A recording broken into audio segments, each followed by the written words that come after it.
I'm Melinda Lagos, Editor-in-Chief at ASI. I'm here today with Andy Cohen, Editor of Counselor Magazine. Andy, how are you today? I'm doing great. How are you? Good, thanks. Good. Welcome to today's special edition of Ask Andy, in which readers ask Andy their most pressing questions.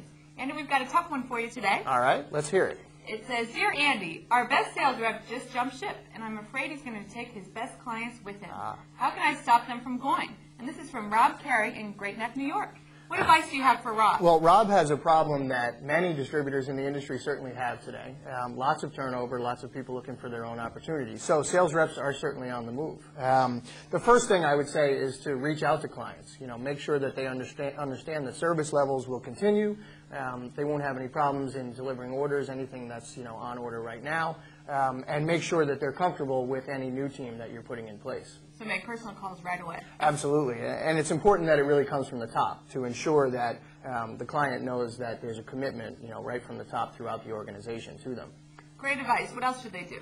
I would say to have an amicable parting with a sales rep as best as you can. We talked to some distributors who said that they've rehired a couple of sales reps in the past year that left them previously and brought their business back to them. So as best you can, depending on the terms of the departure, keep as amicable a relationship as possible with that sales rep. Sure.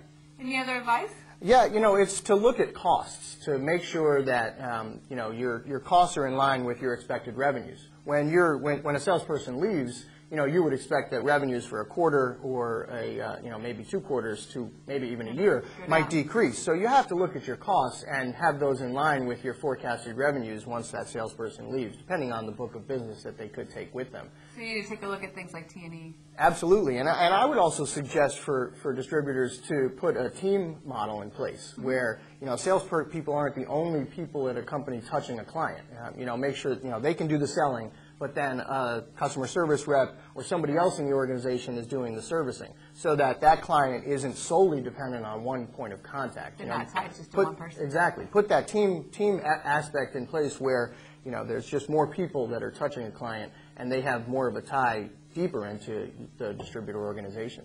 Well, that's great advice, Andy. I hope that helps Rob. And if you have a question for Andy, please send us an email at the end of this video. Thanks, and you're watching ASI TV.